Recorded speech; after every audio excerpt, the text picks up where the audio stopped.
teman-teman semua di sini ya yang mungkin belum kenal Kobernat ya, boleh banget langsung follow aja Instagramnya Kobernat. Begitu ya, kalian bisa dengar insight-insight dari Kobernat malam hari ini. Kita belajar sama-sama. Dan buat kalian yang ingin merchandise menarik ya, nonton aja terus Instagram live ini, nanti di pertengahan aku kabarin. Oke kok, jadi first of all seperti biasa aku wanna say thank you ya kok ya untuk waktunya malam Sama-sama. hari ini.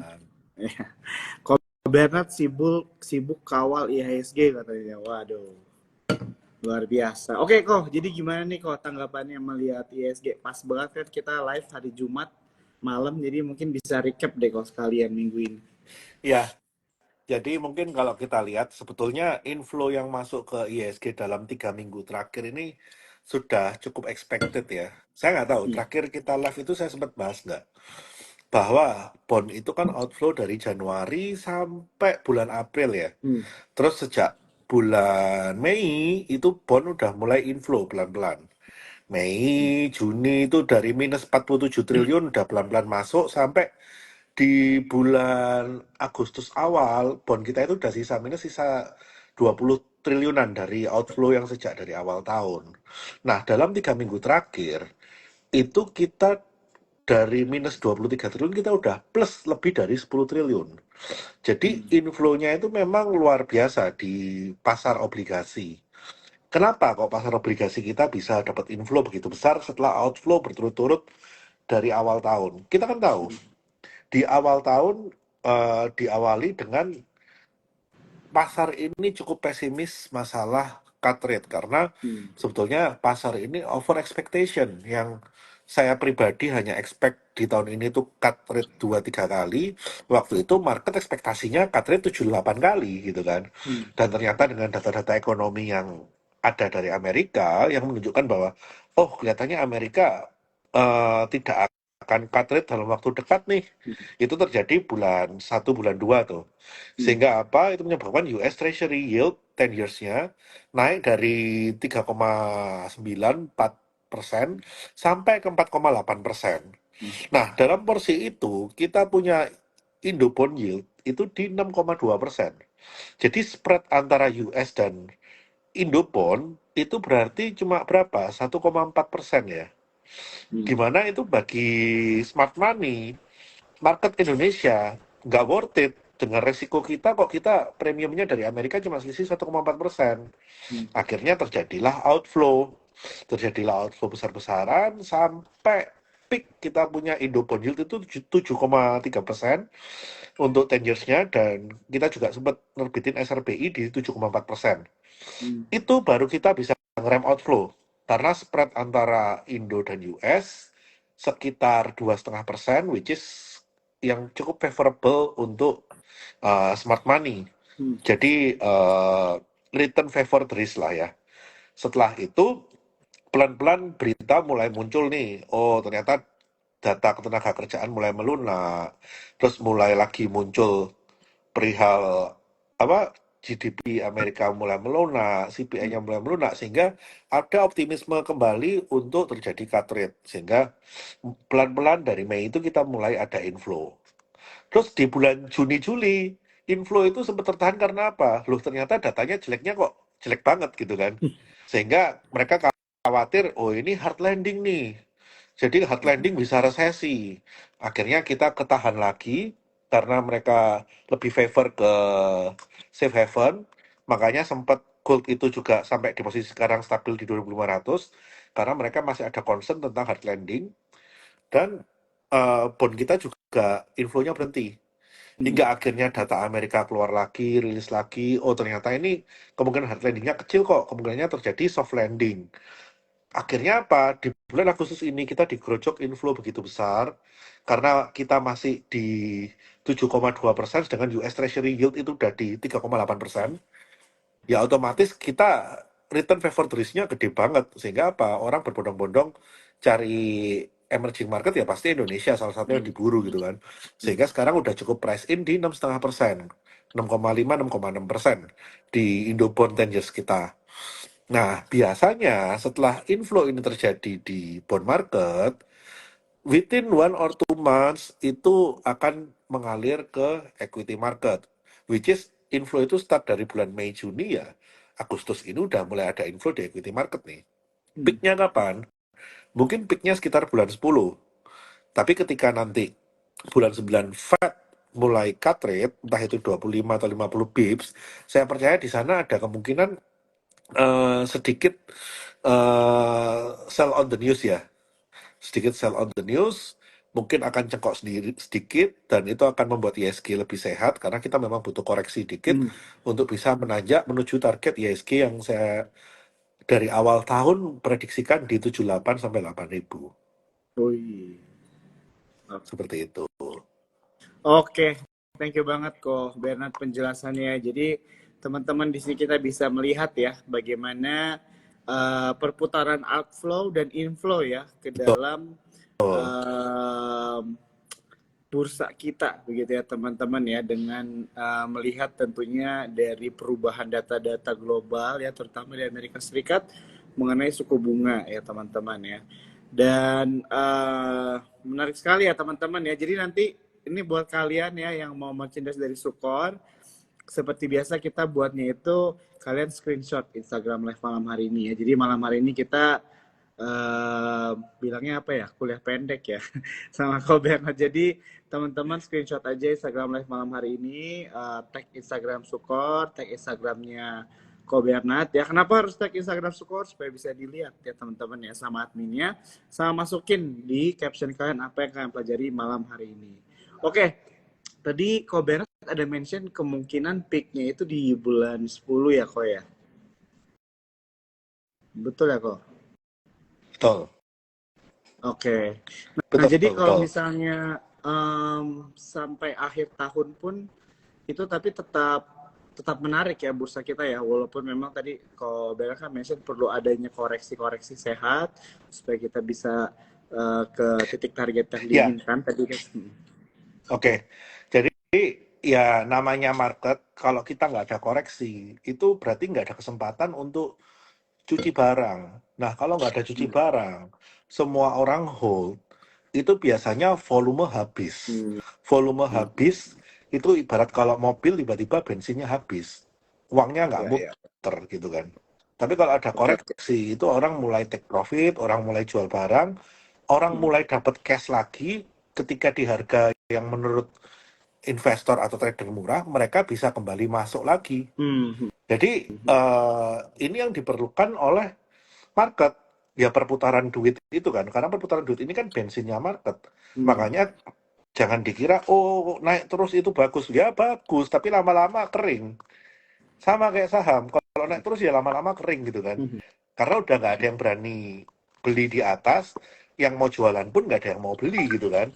Makanya koreksi itu penting untuk meningkatkan perputaran kita.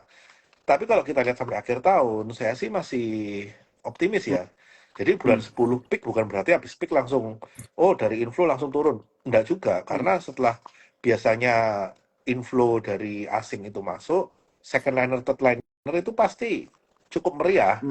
Dan saya ngelihat ini memang flow-nya sekarang dari, kalau kita ngomong inflow pasti kan big banks dulu tuh, big banks, terus big caps lain yang ada di passive fund gitu kan, yang ada di indexing fund. Berikutnya apa? Yang saya lihatin sekarang ya saham coal sih. Itu yang nanti akan jadi pendongkrak ISG dan menjaga kestabilan ISG. Putaran duitnya akan di sana. Oke. Seperti itu. Menarik ya kok ya. Kalau misalnya tanggapannya kok Bernard mengenai Cina gimana nih kok, kan kita udah Cina ini lagi agak sepi dibahas gitu ya karena ekonomi mereka kan kemarin masih sempat kontraksi nih. Gimana tanggapannya kok Bernard nih, apalagi kita kan mendekati akhir tahun, biasanya kan demand untuk batu bara di Cina ini kan sangat penting. Nah kalau kok Bernard ada tanggapannya nggak nih mengenai Cina, atau mungkin ada sentimen apa dari Cina yang bisa di-share? Oke, kalau dari Cina udah kartu mati lah ya.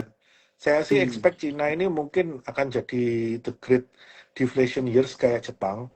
Within mungkin 5 tahun ke depan, 10 tahun ke depan, kita nggak tahu kira-kira insentif apa yang akan diberikan oleh pemerintah Cina. Cuma kalau menurut saya, Cina ini demand-nya di net off sama demand India. Karena dari India sendiri kita tahu di sana itu investasi dari asing itu masuknya luar biasa, baik itu di pasar modal maupun di real sektor. Di mana di real sektor mereka ini juga banyak investasi masuk di bidang data center juga. Nah, uniknya lagi di India ini dari segi demografisnya, data center itu nggak bisa dilakukan di luar India. Mereka harus bangun di dalam India.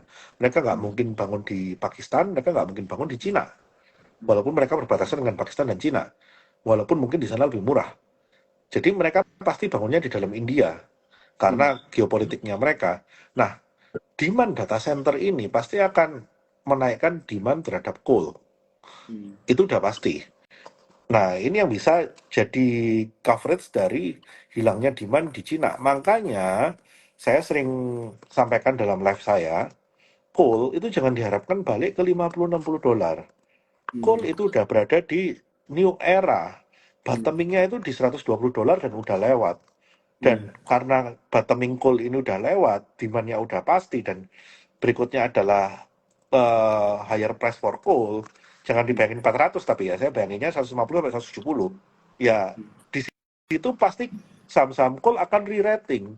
Nggak akan lagi dihargai dengan PI 3, PI 4. Jadi bayangkan aja saham coal ini bisa dihargai dengan PI 7, PI 8. Karena apa? Dividennya gede.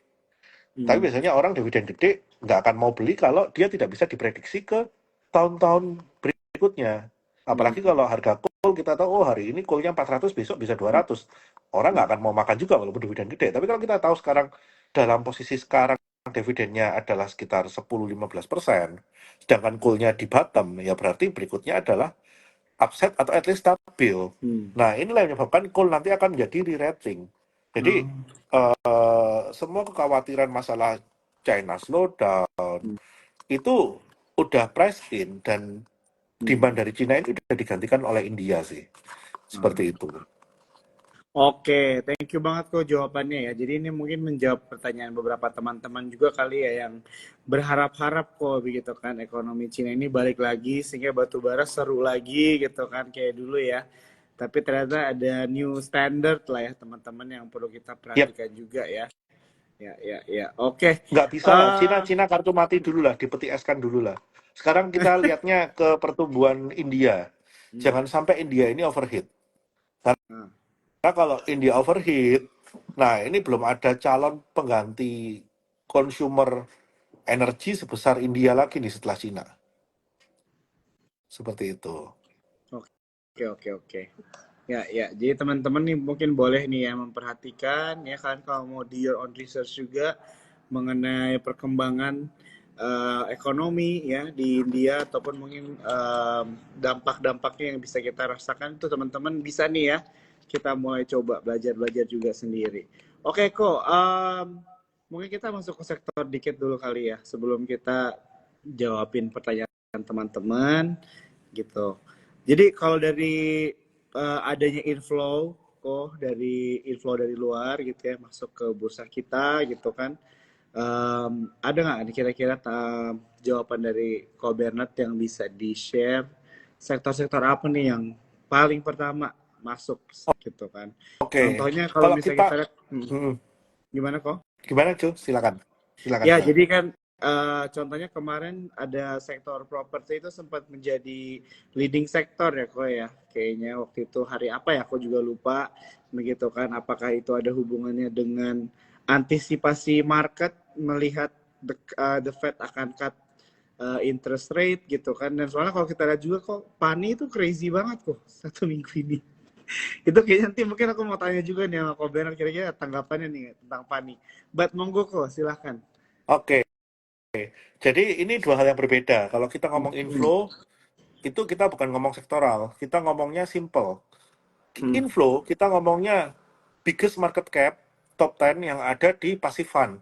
Kita ngomongnya apa aja sih barang-barang yang ada di index fund. Ya pasti four big banks ini akan mendominasi, ya kan? Dan ini terlihat dari rebalancing MSCI hari ini. Kalau kalian lihat rebalancing MSCI hari ini, ketika Morgan Stanley yang sempat mendowngrade kita di bulan Juni dan akhirnya mengupgrade kita di bulan Agustus, hari ini mereka kembali menambah bobot kita dalam portofolio mereka. Makanya tadi waktu closing IEV-nya BRI, IEV-nya bisa 1 juta lot ya nggak salah. BCA 1 juta alot gitu kan. Terus Mandiri juga gede, BNI juga gede. Ini semua akibat dari inflow. Yang lainnya apa? Yang paling kelihatan itu TPIA. TPIA itu kan konstituen MSCI baru ya. Market cap-nya gede, tapi likuiditas rendah. Makanya ketika tadi dapat kenaikan upgrade dari MSCI, dia langsung naik sekitar 45% gitu kan. Karena dia dapat inflow sekitar seratusan bio ya. Seperti itu. Nah, ini kalau kita ngomong inflow, kita ngomongnya market cap. Kita ngomongnya barang yang ada di index fund, gitu kan. Tapi kalau kita ngomong Fed cut rate, kita ngomong masalah, oh, ke depan yang bagus apa? Yes, properti udah mulai pricing in akibat kemungkinan besar Fed akan cut rate. Karena selama ini properti ini terdiskon karena apa? Result udah bagus, penjualan bagus, nggak ada yang jelek dari sektor properti. Semua harganya murah, tapi mereka menunggu satu trigger yaitu cut rate. Karena harapannya dengan cut rate, penjualan akan lebih atraktif. Walaupun menurut saya, cut rate ataupun enggak, penjualan properti ya akan tetap stabil. Karena apa? Kita tahu, sekarang walaupun suku bunga, kita ngomong 3 tahun yang lalu sebelum BI rate naik ke 6,25%, juga KPR BCA ya gitu-gitu aja gitu kan, nggak ada yang banyak berubah gitu kan. Jadi sebetulnya untuk KPR ini cukup stabil untuk suku bunga yang diberikan gitu kan. Nah, tapi ya kita kalau ngomong sentimen ya itu hal yang berbeda. Makanya kita ngomong BSD, CTRA, ya Summarecon juga ngikut. Ini kan bucket dari properti yang biasanya kalau ada local fund yang mau saham properti ya biasanya 3 saham ini. Kalau kita ngomong PANI, ini lain lagi. Karena PANI ini kan kita percaya bahwa kalau saya ngitung dari beberapa kali red issue itu dia total red issue kan sekitar 24T ya, 24T dengan total aset yang dimasukin itu kita ngomong per meter 3 juta lah kalau nggak salah waktu itu. Berarti kalau kita ngomong 3 juta, berarti 24T itu reflect kurang lebih 1/5 harga real gitu kan. Ya anggap aja berarti 24 itu kali 5 gitu kan. Ya 125 sampai 150 T lah nilai aset yang dimasukkan ke dalam PANI. Correct me if I'm wrong, aku agak lupa, sekitar segituan lah. Nah, sedangkan market cap PANI sebelum naik itu kan sekitar hanya 60-70 T. Jadi itu it's only a matter of time PANI akan merefleksikan nilai pasar yang dia jual terhadap harga marketnya. Makanya dia sekarang ngejar ke nilai aset-aset yang dijelin ke dalam. Karena kalau kita lihat setiap dia red issue, setiap dia private placement, itu kan sebetulnya si owner backdoor. Habis backdoor dia ngasih modal supaya bisa masukin aset ke dalam perusahaan. Itu kan cuma dimasukin ya, yang tadi saya bilang, dengan kita ngomong 15 juta semeter di PANI 2 rata-rata aja itu cuma 1/5 yang dimasukin. 1/5 harga realnya, seperti itu. Makanya saya merasa ya PANI ini berbeda, nggak seperti BSD, CTRA, ataupun SMRA. Ya memang dia ada fundamental story untuk repricing terhadap real price-nya dia, seperti itu. Oke, ini menjawab ya buat teman-teman nih yang dari beberapa hari lalu nanya-nanya begitu ya mengenai PANI. Jadi sudah dikasih insight nih dari Kobernat ya, semoga itu bisa menjadi Betul, tambahan ya di jadi decision waktu making kalian. di harga 4 ribuan itu kan memang saya di Warga 88 gemar eh, mempromosikan PANI, gemar mencari PANI gitu kan. Ayo PANI, PANI, PANI, PANI, kumpulin deh, mumpung koreksi, mumpung koreksi, mumpung koreksi. Geraknya kita nggak tahu kapan, mungkin waktu dia red issue atau mungkin waktu dia private placement. Karena waktu itu dia akan suntikin aset lagi, ya pasti market akan adjust gitu kan dengan aset yang dimasukin ke dalam. Karena aset yang dimasukin ke dalam itu underpriced gitu kan. Nah, inilah yang jadi dasar hipotesis kenapa waktu itu kita berani collect PANI walaupun dia koreksi terus sampai terendah 4.400 gitu. Ya. Oke, siap. Thank you ya Ko ya untuk penjelasannya mengenai PANI juga. Aku mungkin sebelum kita ambil pertanyaan dari teman-teman, biasanya nih kok kalau kita membahas mengenai sektor properti kan dari Kobernat itu bahkan dulu selalu apa ya mengarahkannya atau memberikan insight buat kita untuk ngecek BBTN malah kok. Exactly. Karena BBTN itu Nah, itu menurut Ko Berat gimana? Masih oke nggak tuh untuk dipantau? Selalu yang saya sampaikan BBTN itu hybrid bank dan properti. Kalau kita sandingkan data, BBTN itu cenderung geraknya barengan sama properti dibandingkan dengan bank-bank yang lain gitu kan. Dan cycle-nya benar-benar ngikutin gitu kan. Dan sekarang pun juga sama. Dia pun rebound bareng dengan properti rebound gitu kan. Di satu sisi kita harus tahu bahwa BTN ini dalam waktu dekat juga akan ada corporate action yang udah banyak di media massa itu kan. Dia berencana untuk melakukan spin-off dari BTN syariahnya dia. Dan kalau saya nggak salah, spin-off-nya ini pun akan diikuti dengan masuknya Muhammadiyah ke entitas baru tersebut. Di mana itu artinya BTN yang selama ini kesulitan mencari dana pihak ketiga akan mendapat eh, dana pihak ketiga dari Muhammadiyah yang di mana itu nggak sedikit dan itu nanti rentetannya banyak. Misalkan dana haji dari Muhammadiyah atau mungkin dari dari perputaran organisasi mereka lah. Kita boleh bilang kan. Yang paling kelihatan aja Muhammadiyah ini orangnya berapa banyak, yang mau naik haji berapa banyak gitu kan. Jadi BPKH-nya kan bisa dialihkan ke situ juga. Makanya saya merasa sih, ya ini jadi game changer untuk BTN ya. Dan di satu sisi dia juga udah selesai bersih-bersih masalah NPL dan segala hutang lamanya dia. Jadi dengan manajemen baru ini sih saya merasa BTN layak dipertimbangkan sih. Oke, siap. Thank you banget kok untuk semua jawaban ini ya dari pertanyaan-pertanyaannya. Teman-teman kita break sedikit ya. Jadi buat kalian yang baru join ya, biasanya ada yang baru join terus kan mungkin bertanya tentang satu saham tapi sudah dijawab sebenarnya sama Ko Bernat ya. Aku mau ingetin Instagram live ini direkam ya teman-teman ya. Jadi jangan khawatir ya. Jadi kalau misalnya kalian lagi jalan pulang atau belum bisa nonton, nanti kalian tetap bisa nonton ya dengan waktu yang cocok buat kalian. Jadi caranya gimana? Tinggal ke Instagramnya Sukor aja ya teman-teman ya, bisa klik di atasnya.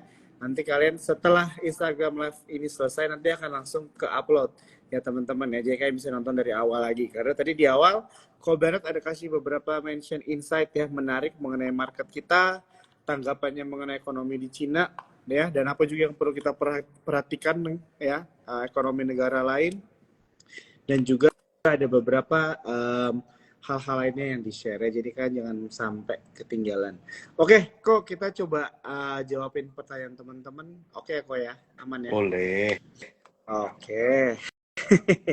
Thank you kok Bernard. Oke, ada yang nanya tentang Adro nih kok dari Steven Wibawa. Insight tentang Adro dong katanya. 5.500 sampai 6.000. Iya, kalau saya sih simple ya, saya tuh nggak pernah jual mimpi. Mau di target berapapun itu yang penting kita itu follow pelan-pelan. Dasar mau nargetin 5.500, 6.000 itu apa gitu kan. Jadi kalau mau dijualin mimpi, saya jual mimpi. Oh ya, Daro murah. Dia mau ada capex besar-besaran apa. Nanti akhirnya apa? Ketika ternyata price actionnya tidak sesuai, kalian malah nggak mau jual karena terbuai dengan story-story yang aneh-aneh yang mungkin itu sendiri saya yang buat gitu loh, bukan asli Adaronya yang mau kerja gitu kan. Jadi kalau Adaro secara price action dia ini punya resist kuat di 36 ya. Jadi pilihannya dua. Kalau saat ini kalian udah punya barang atau kalian mau entry baru, selama 36 belum break, kalian bisa tunggu di kisaran 3350 sampai 3380. Tapi kalau 36 itu break, ya mau nggak mau kita harus kejar. Karena itu resist kuat yang berpotensi membuat Adaro higher high. Seperti itu sih. Oke, siap. Thank you banget kok untuk jawabannya ya. Buat Adro yang jawab, udah dijawab nih ya. Ini ada yang nanya Pani ya. Tadi teman-teman udah dibahas ya sama Ko Bernard ya mengenai Pani. Jadi yang tadi aku mention ya, ini direkam. Jadi kalian bisa nonton nanti dari awal di Instagramnya Sukor. Oke, ini kok ada yang nanya nih. Ini pertanyaan paling penting nih kok. Kevin Halim. Mau tanya dong Ko Bernard, jikalau mau gabung jadi warga 88 gimana kok? Nah, Ada di IG highlight saya. Cukup buat akun di Sukor dengan pilih cabang Surabaya Fossa. Cukup 50 juta rupiah aja di RDN dan aktif trading. Dan ya, jadi buat yang bertanya, Kevin Halim dan juga teman-teman semua mungkin yang penasaran ya mau ikut, boleh ya. Atau kalau misalnya kalian yang masih mau ngeliat-ngeliat Kobernat dulu, langsung follow aja Instagramnya ya, dipantau. Nanti siapa tahu tergerak mau ikut, baru nanti boleh juga ya. Oke, ini kita lanjut lagi kok. Ini aku pin komennya ya. Frida nanya, kok bahas ADMR? Kok emiten ini cuma mundar-mandir aja katanya. Oke, ya ADMR itu kan memang bukan thermal coal ya, dia kan coking coal atau biasa orang bilang metallurgical coal. Ya, dia memang price-nya lebih mahal dari coal sekitar 1,5 kali. Dan kalau kita lihat ya memang ADMR dalam posisi produksinya memang 10% Adaro dengan result yang ada ya memang harganya secara teoritis ya di kisaran ini. Kecuali dia ada major expansion ke depan yang direalisasi. Contoh kayak dia punya aluminium gitu kan, which is belum jalan gitu kan. Jadi ya sementara dia akan masih sideways di kisaran 1270 sampai 1310. Kalau dia bisa break 1370 itu baru bagus. Sebelum itu terjadi ya dia masih mondar-mandir. Kecuali nanti yang coal company-nya semua re-rating ya pasti ADMR-nya ikut re-rating. Seperti itu. Tapi sebelum itu terjadi ya ADMR-nya masih riwa-riwi lah, masih sideways. Manfaatin aja buat trading. Lumayan 1270 sampai 1310 itu 40 poin. 40 poin itu udah berapa persen tuh? 3% sekian. Dan itu di ADMR bisa didapat mingguan tuh.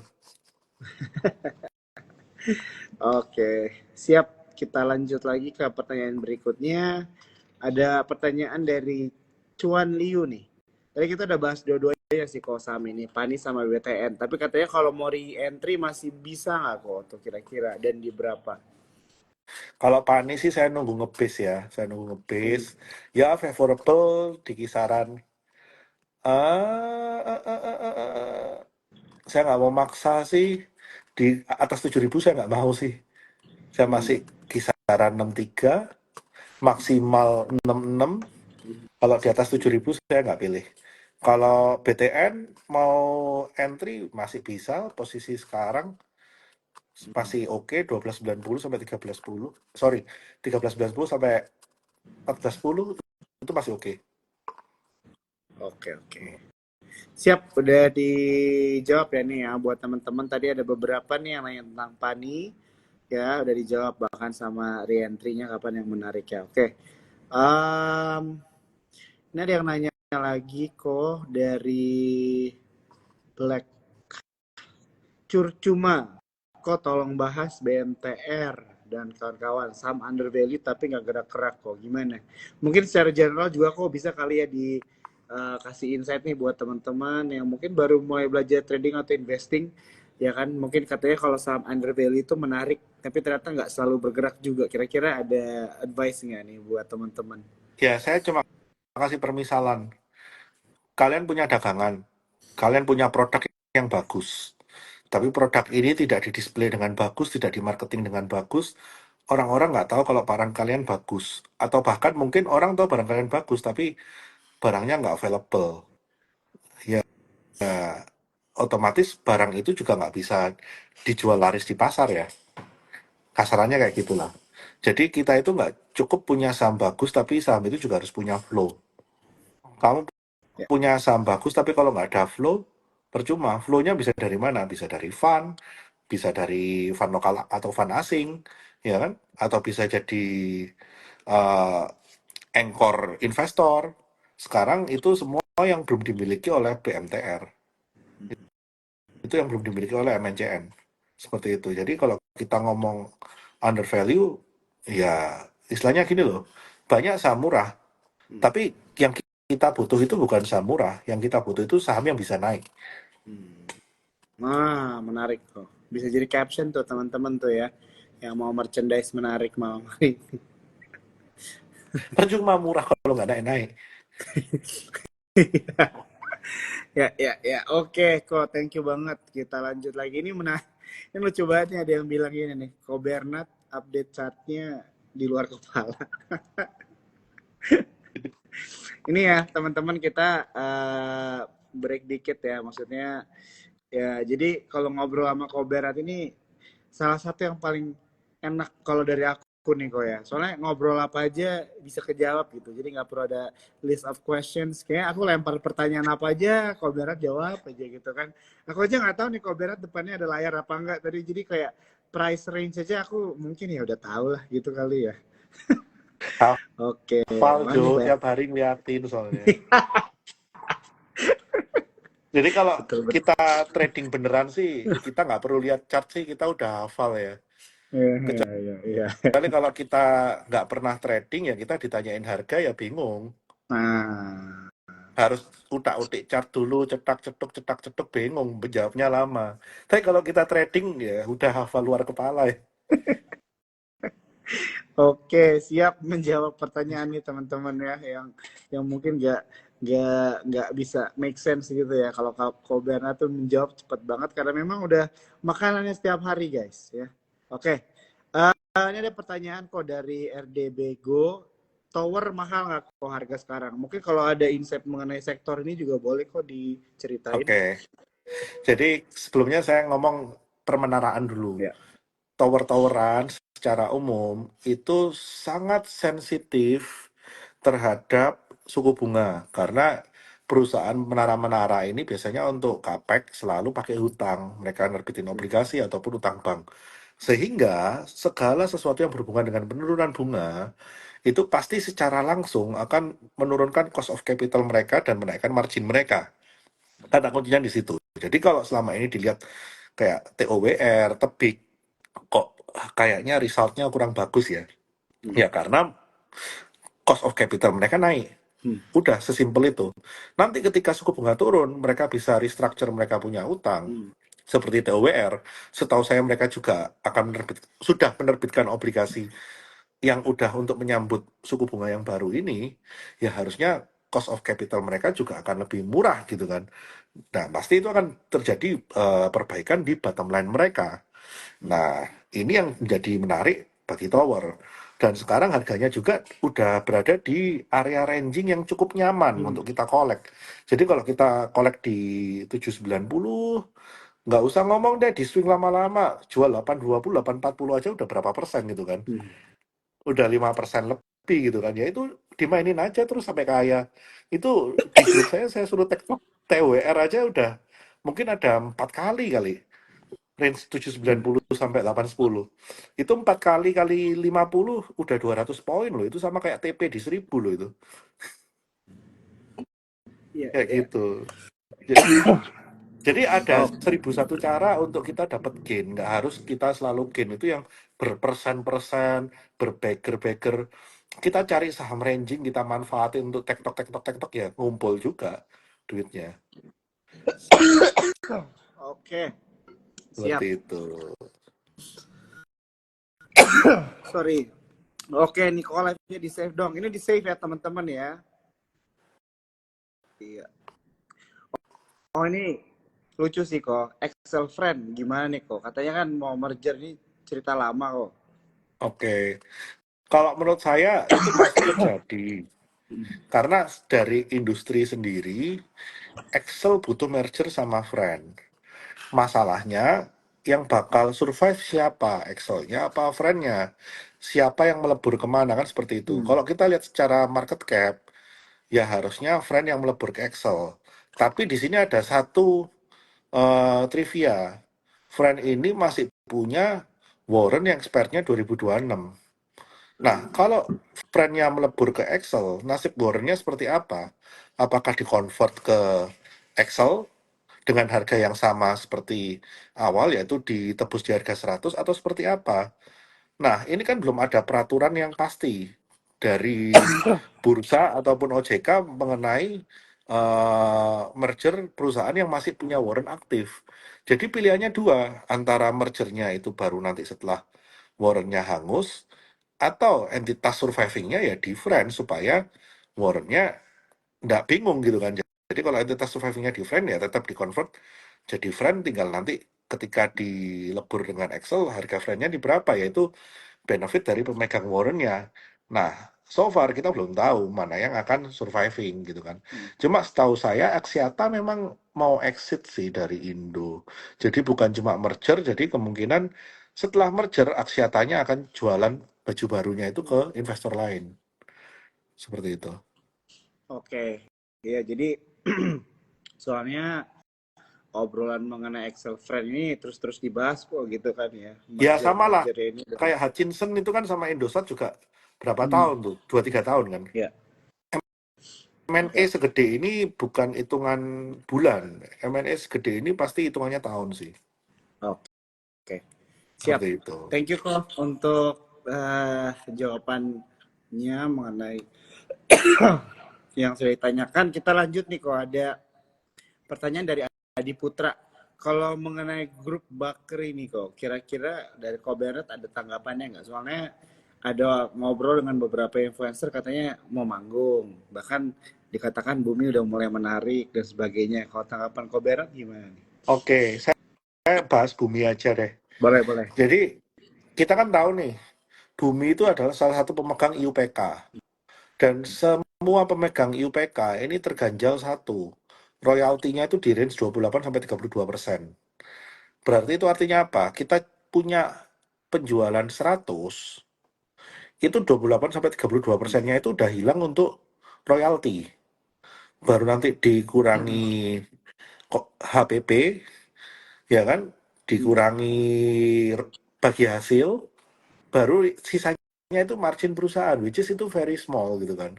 Ya. Itu alasan kenapa sejak Bumi memegang hak IUPK, loh, laporan keuangannya kok nggak membaik, kok katanya dia setelah di private placement oleh Salim bakal new era, kok laporan keuangannya tuh jelek ya, karena dia diakuisisi oleh Salim nggak lama statusnya jadi IUPK, royaltinya naik, royaltinya berubah. Nah, itu nanti akan jadi istilahnya betting bagi para investor, karena melihat sepertinya royalti ini akan ada relaksasi. Jadi mungkin nggak lagi 28-32%, siapa tahu relaksasinya sampai di 20-22%.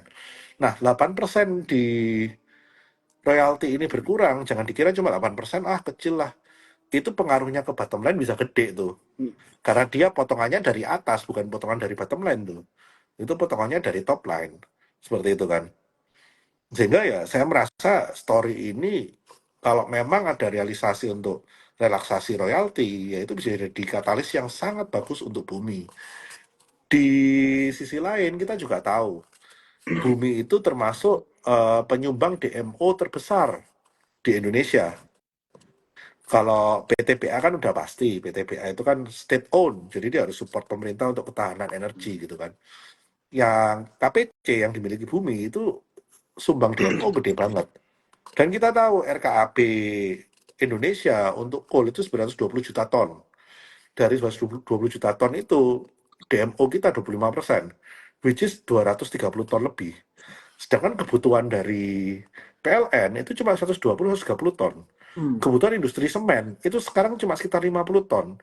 Kalau total itu mungkin sekitar hanya 20% dari total RKAB tahun 2024. Jadi kalau menurut saya, dari selisih RKAB 2024 dengan DMO 25% dengan real kebutuhan yang di domestik, ya harusnya ada kemungkinan DMO ini dilonggarkan. Nah, kalau DMO dilonggarkan, berarti Bumi bisa menambah kapasitas ekspor. Nah, kalau Bumi bisa menambah kapasitas ekspor, which is bukan dijual di $70, ya itu akan bagus untuk Bumi. Pasti sales-nya juga akan bertambah, bottom line-nya juga akan bertambah, seperti itu.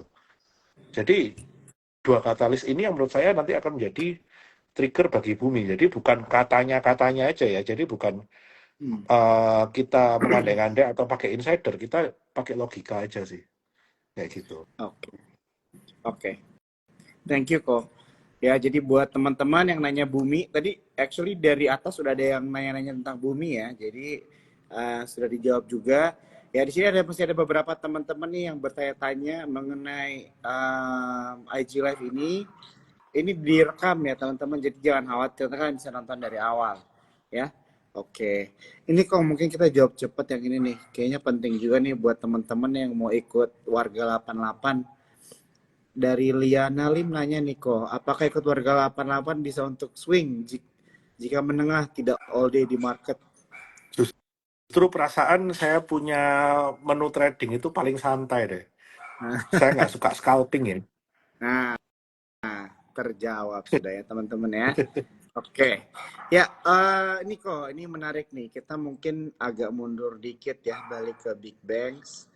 Jadi ada dari Stefanus Wongso nanya apakah masih bisa re-entry BBRI dan BNI. Kira-kira gimana kok tanggapannya? Kalau untuk trading bisa, BNI itu range tradingnya kalau kita entry di 525 sampai 5.300 itu oke. Hmm. Stop loss aja di 5.200, kalau pecah itu baru exit gitu kan. Karena ada kemungkinan kalau pecah 5.200 itu berarti BNI keluar dari rangingnya dan berpotensi double top seperti itu. Nah, kalau BRI sendiri masih ada range trading antara 51 5125 sampai 53. Jadi beli 51 5125, jual 53, itu 200 poin, tinggal main volume, aman, enak itu. Hmm. Tapi kalau untuk swing di harga sekarang, ya menurut saya belum cukup istimewa harganya. Hmm. Seperti itu. Suka nih aku. Belum cukup istimewa. Ya, jadi tergantung lagi ya ke appetite kalian ya teman-teman ya untuk harga yang sekarang. Ini ada KOMY. Hai jagoan tuh kok dipanggil sama Michael ya. Oke. Oke. Kita lanjut lagi ya. Oke. Nih ada yang nanya tadi di record, nanti di post IG-nya yang mana? Di Sukor ya teman-teman ya, Instagramnya Sukor. Ya, nanti kalian bisa nonton ya. Tapi kalau kalian mau follow Instagramnya Kobernat juga langsung, boleh banget ya. Jadi kalau misalnya nanti kita ada live-live bareng sama Kobernat, akan langsung ke notify ya teman-teman ya. Oke, kita lanjut lagi. Pertanyaan untuk Kobernat. Kalau Medco gimana kok tanggapannya? Ada nggak nih? Medco sekarang masih dalam range tradingnya dia ya. Masih di kisaran 12.7, 13.10, belum berhasil break 14.10. Jadi dia masih poco-poco di sana lah. Ini mirip-mirip nasibnya sama ADMR ya. Dan hari ini kan baru tes bawah lagi. Kalau tes bawah ini dia kemungkinan swing low di 12.40 nih. Kayak gitu. Jadi kalau menurut saya sih Medco, ya kita lihat harga oilnya sendiri kan masih poco-poco juga ya.